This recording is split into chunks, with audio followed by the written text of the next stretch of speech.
আসসালামু আলাইকুম রহমতুল্লাহি ওবরকাতুহু। সম্মানিত দর্শক, আওয়ামী লীগ এবং বিএনপির মধ্যে বর্তমানে রাজনৈতিক সম্পর্ক কোন পর্যায়ে আছে? আওয়ামী লীগকে কি খুব দ্রুত রাজনীতিতে ফিরতে দেওয়া হবে, কিংবা ত্রয়োদশ জাতীয় সংসদ নির্বাচনে যেভাবে প্ল্যান করে আওয়ামী লীগ বিভিন্ন জায়গাতে বিএনপিকে ভোট দিয়েছে, তার প্রেক্ষিতে বিএনপির যে বিপুল বিজয় এবং জামাতের যে বাড়াবাতে ছাই, এটার পরিণতি কি হতে যাচ্ছে? আওয়ামী লীগ যে বিএনপিকে ভোট দিল, অনেক ক্ষেত্রে বলা হয়ে থাকে যে উপরে থেকে নির্দেশ এসেছিল। বাংলাদেশে আওয়ামী লীগের অনেক যারা নেতা আছেন, তাদের সঙ্গে কথা হয়েছে।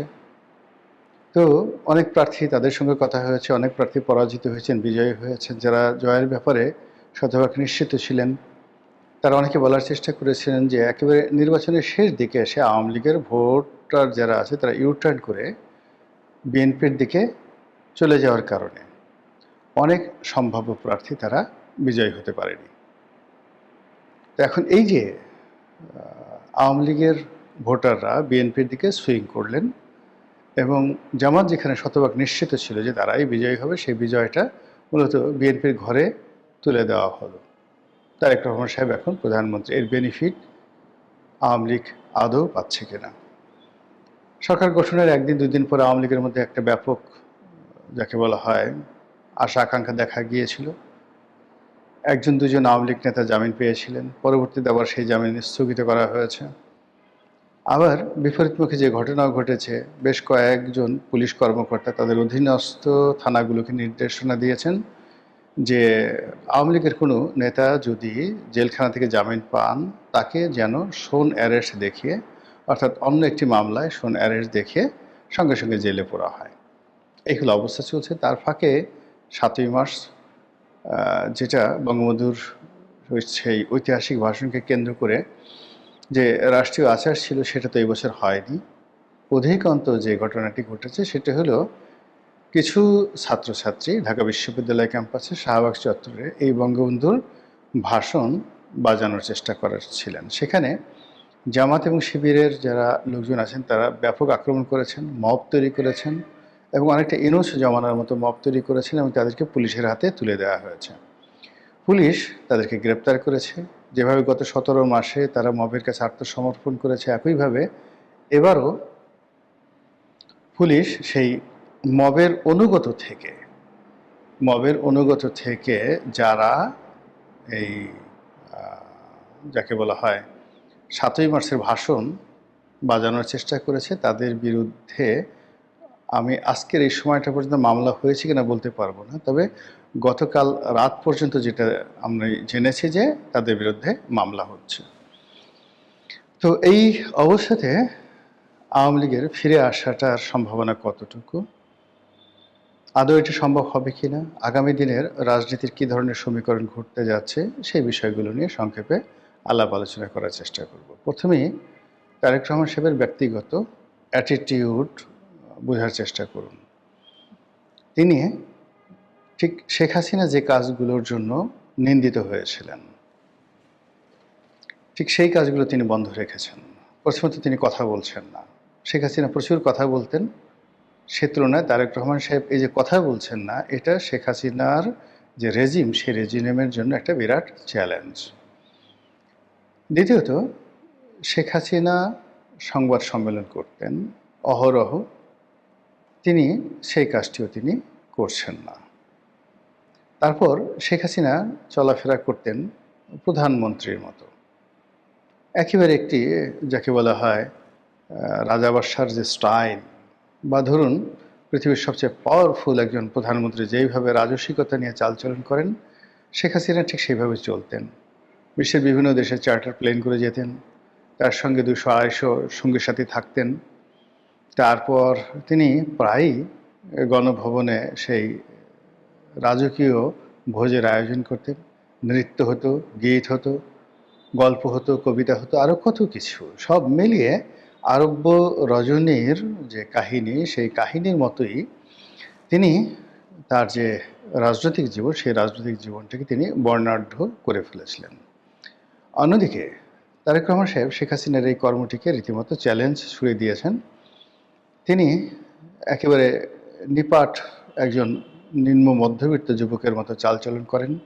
তার পোশাক, তার হাতের ঘড়ি, তার প্যান্ট, তার পায়ের জুতো সবকিছুই আপনি বলতে পারবেন যে এগুলো দামি জিনিস নয়, সাধারণ মানের জিনিসপত্র তিনি চলাফেরা করেন।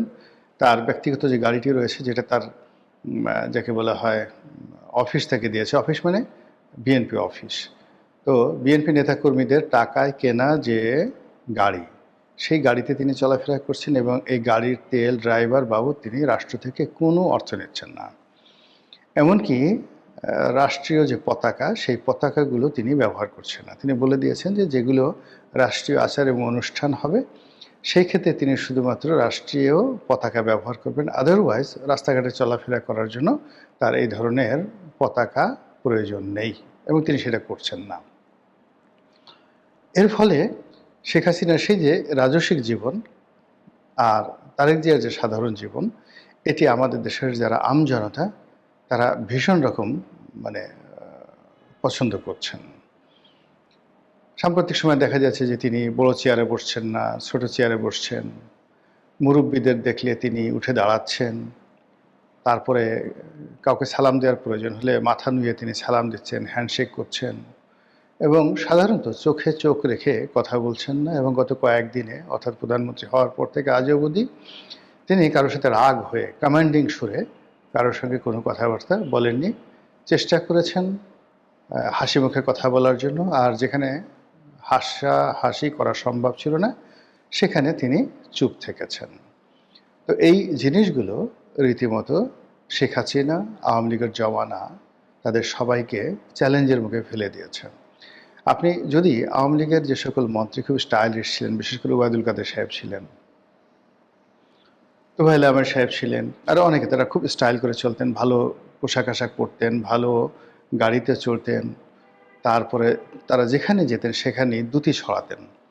ঠিক ওইরকমভাবে জনাব তারেক রহমান সাহেব নিজে এবং তার কোনো মন্ত্রী যেন সেই কাজ করতে না পারে, তিনি কঠোর সেই নজরদারি রক্ষা করছেন। তিনি যেটা শেখ হাসিনা চালু করেছিলেন যে প্রধানমন্ত্রী নিয়মিতভাবে সচিবালয়ে অফিস করবেন, তো এটা তিনি পালন করতে পারেননি। মাঝে মধ্যে তিনি অকেশনালি বা অর্নামেন্টালি, আলংকারিকভাবে তিনি সচিবালয়ের অফিসে যেতেন। এখন তারেক রহমান সাহেব এটাকে নিয়মিত করছেন। তিনি নিয়মিত অফিসে যাচ্ছেন এবং নির্দিষ্ট সময়ের মধ্যে অফিসে হাজিরা দিচ্ছেন। এর ফলে কী হলো, সরকারি কর্মকর্তা এবং মন্ত্রীদের মধ্যে রীতিমতো দৌড়দৌড়ি শুরু হয়ে গেছে। মন্ত্রীদেরকে দেখা যাচ্ছে যে তারা নিজেরা ব্যাগ হাতে, ব্রিফকেস হাতে তারা দৌড়দৌড়ি করে মন্ত্রী পরিষদের বৈঠকে যাচ্ছেন, মন্ত্রণালয়ে যাচ্ছেন।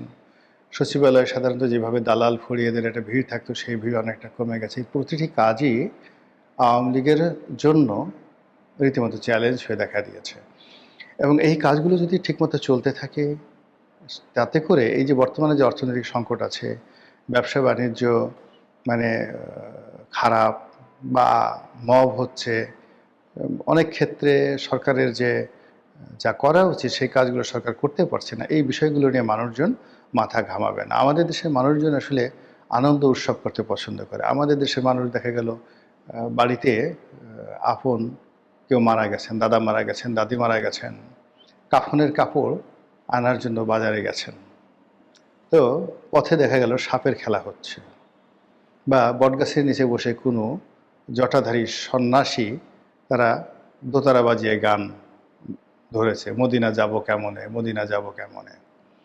এখন যে লোক কাফনের কাপড় কেনার জন্য বাজারে যাচ্ছিল, আতর কেনার জন্য বাজারে যাচ্ছিল, সে তার যে আত্মীয় মারা গেছে সেটা ভুলে গিয়ে বটগাছের তলায় বইরে গিয়ে যে গান গাচ্ছে মদিনা যাব কেমনে, সেই গান সে দাঁড়িয়ে দাঁড়িয়ে শুনছে। এই হলো আর্তভোলা বাঙালির স্বাভাবিক চরিত্র।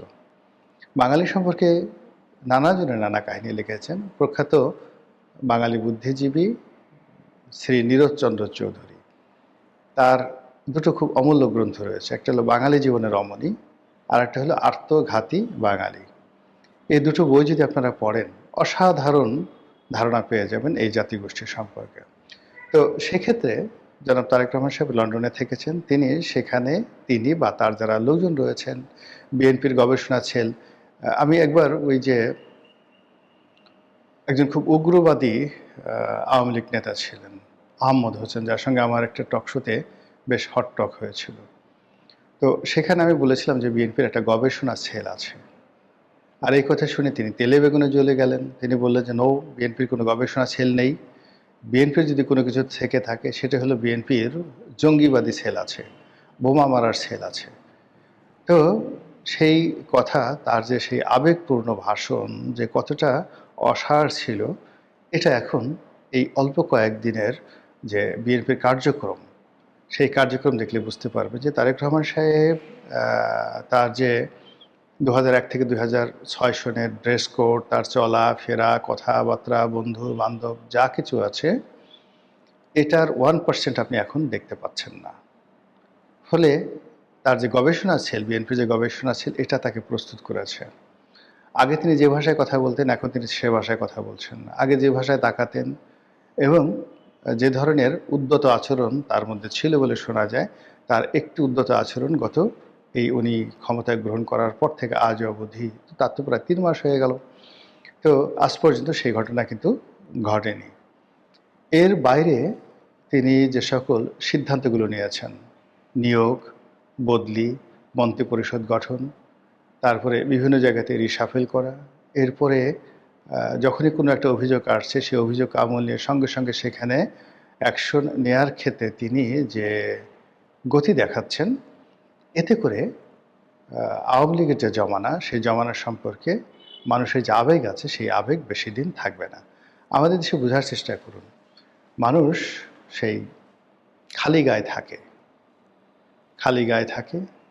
গ্রামের অনেক মানুষ একটা গামছা পরে সেই সেই সারাদিন কাটিয়ে দেয়। তার আর কোনো বস্ত্র প্রয়োজন হয় না। ওই গামছাটা সে কাঁচা দিয়ে খেতে কাজ করে। তারপরে শেষে উলঙ্গ হয়ে কোনো নদীতে সে গোসল সেরে নেয়, সে গামছা দিয়ে সে মুছে নেয়। তারপরে শেষে সে প্রাকৃতিক যে কর্ম, সেটা কোনো খাল বিল নদী নালাতে কিংবা কোনো বনের মধ্যে গিয়ে সেই কাজগুলো সে করে। তারপরে সকালবেলা সে হয়তো মরিচ দিয়ে বা পেঁয়াজ দিয়ে একটু ভাত খায়। রাতে এসে সে বউয়ের সাথে ঘণ্টাখানেক ঝগড়াঝাটি করে, ঝগড়াঝাটি করে বলে যে যা খাবো না, আরে গালি দিয়ে বলে খাবো না, তো রান্না করা খাবার খাবো না বলে না খেয়ে সে ঘুমিয়ে থাকে। আবার গভীর রাত্রে উঠে চুপি চুপি সে চুরি করে ভাত খেয়ে আবার ঘুমিয়ে থাকে, বউ যেন টের না পায়। এই যে বাঙালির অদ্ভুত চরিত্র, বাঙালি গুল খায়। ওই যে জর্দা আছে না, সে মানে মুখের মধ্যে আপনি গ্রামে দেখবেন ভাত পায় না, ঠিকমতো কাজ করে না, কিন্তু তার মানে মহিলা এবং পুরুষ এদের কোমরে মানে গুলের প্যাকেট পাবেন, মুখের মধ্যে কতগুলো গুল দিয়ে তারা ঘুরতে থাকে। এরা জর্দা খায়, এরা গুয়া খায়, গুয়া মানে সুপারি খায়, তারপরে এরা যেভাবে চুন খায়। এই অদ্ভুত একটা জাতি, সেই অদ্ভুত একটা জাতির মনস্তাত্ত্বিক যে বিষয়গুলো, এই মনস্তাত্ত্বিক বিষয়গুলো যদি আপনি বুঝতে পারেন এবং জাতিকে তার সেই মনের যে জায়গাগুলো সেখানে শান্তি দিতে পারেন, তাহলে আপনি তাদের পেটে খাবার না দিলেও চলবে। তাদের সকাল বিকাল পাছার উপরে যদি আপনি দড়াম দড়াম করে চাবুক মারেন, তাহলে তারা মাইন্ড করবে না। তারপরে বলবে যে এরা সাহেবের জাত, এদের জন্ম হয়েছে আমাদেরকে চাবুক মারার জন্য, আর আমরা 200 বছর ধরে এদের গোলামি করব, এটাই আমাদের তকদিরে লেখা ছিল। তো সেই অর্থে বিএনপি যে কাজকর্মগুলো করছে, তারেক রহমান সাহেব যে কাজকর্মগুলো করছে, তাতে করে আওয়ামী লীগের আগামী দিনে ফিরে আসার জন্য নতুন ন্যারেটিভ লাগবে, নতুন সুযোগ লাগবে। আদারওয়াইজ মানুষজন এখন যে অবস্থায় চলছে, আওয়ামী লীগের নাম সকাল বিকেল কতটা স্মরণ করে সেটাই দেখার বিষয়। মহান আল্লাহ আমাদের সবাইকে হেদায়েত দান করুন, হেফাজত করুন। আসসালামু আলাইকুম ওয়া রাহমাতুল্লাহি ওয়া বারাকাতুহু।